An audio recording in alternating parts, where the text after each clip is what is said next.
Good morning and welcome to the full review of the Saucony Guide 13. Roll the beauty shots.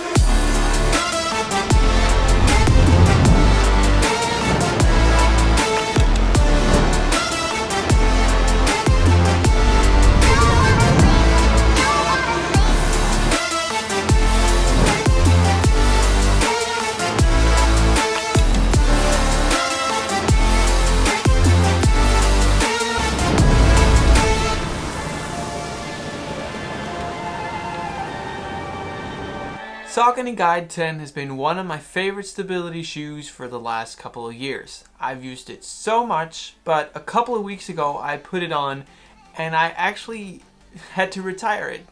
And not because I've actually run that much in it, but more because I actually have gotten larger feet after my Ironman in France last year. So I put it on and it was way too small. So I had to go up a size. And because it was retired, then I needed to get a new one.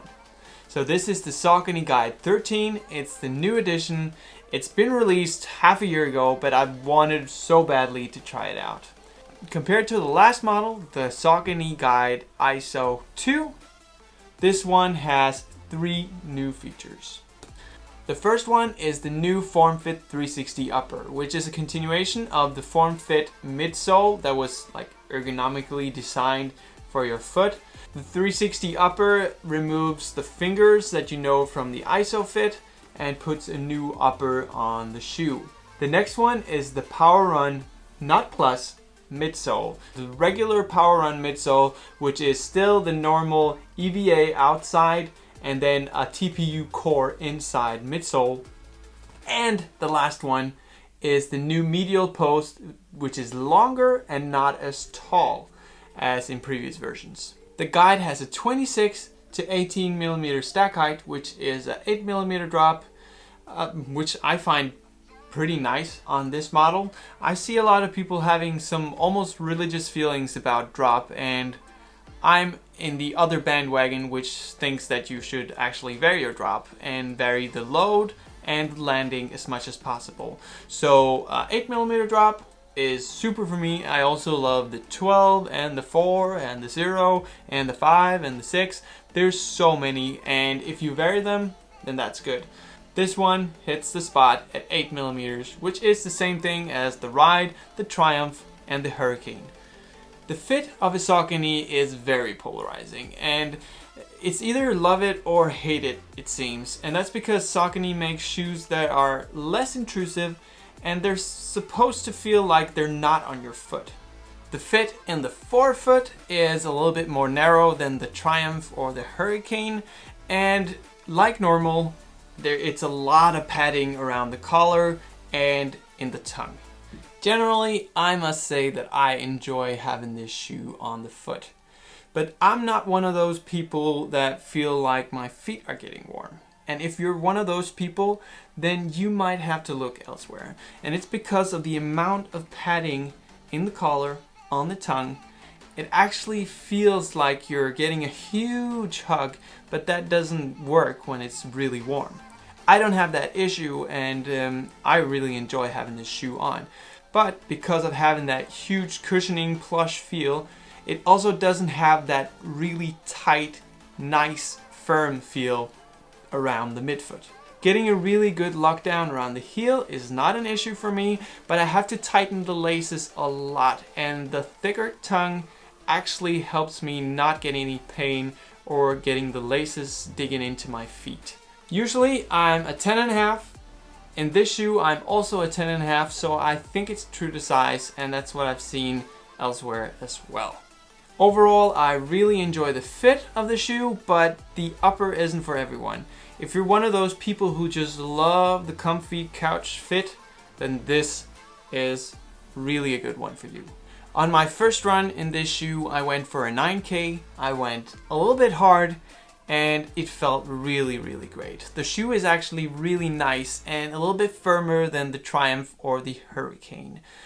And when I got to about 6 kilometers, I have this segment where I can go all out for 2 to 3 kilometers, and I completely destroyed my record with this shoe. which is not normal because normally I actually go really easily out and then go all in on the way back, and that's because I want that segment. This time I actually didn't. So I think it has to do a little bit with the shape that I'm in, but also because of the shoe. I said it earlier, this shoe is lighter and it's harder than the Triumph or the Hurricane. And what that actually means is that you get a more fun experience, in my opinion, because you get a lighter and more easy ride and you get more responsiveness from the ground. Nowadays everything has to be like super springy, super bouncy, and you always talk about the energy return. But also energy return sometimes means it's so soft that you sort of like, you fall down and it collapses before you can actually get some energy in return. This shoe is a little bit on the opposite side of that spectrum. It has the TPU core, which is supposed to be more bouncy, but it also has the EVA outside, which is lighter and firmer.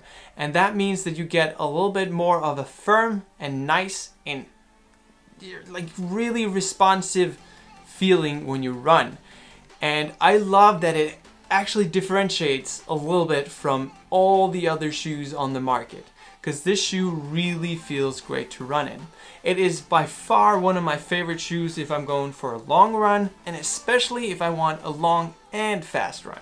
Now, some people might think it's actually too hard or too firm and too light, and they need something more substantial to run in. And then the Hurricane is a really good option. It's still really bouncy and lively, and if you like that, then that's the thing you're going for. But if you want a little bit of a lighter daily trainer, then this really works. Generally, I love the stability of the Guide series. For the last couple of years, it's been by far the most sold stability shoe at our store. And that's mostly because the Hurricane, which was our top seller a couple of years ago, was horrible in the ISO 4 version.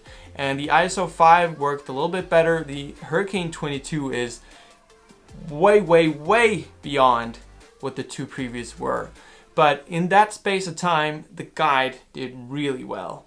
I would categorize it as a stability shoe and a mild to moderate stability shoe. Mostly towards the mild, they've changed out the medial post, which was a little bit higher and shorter. Now it's a little bit longer, and I think that it's still approximately the same, but when I compare this, for instance, to like a New Balance 860, which I know is really stable, this one actually is a little bit less. And for some people, I actually prefer people running in this because the 860 holds way too much on the feet. So I really enjoy the stability of this shoe, and I think it's just right to fit a lot of people. If you need more stability than the 860, or maybe if you want to keep inside Saucony, then the Omni is a good choice. But the Guide really works wonders. So overall, I would say that this shoe has a nice fit, but it is a little bit comfy and a little bit too padded around the heel collar. It's super nice to run in, and it's a mild pronator shoe, but it's one of those shoes that if you need a lot of cushioning, then you should steer clear and then go for maybe a Hurricane instead. If you have any questions about this shoe, then write to me in the comments down below.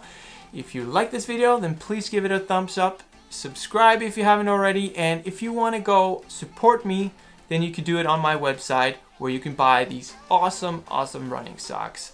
I have them right here, and I put together some packs that make it easier to buy and cheaper.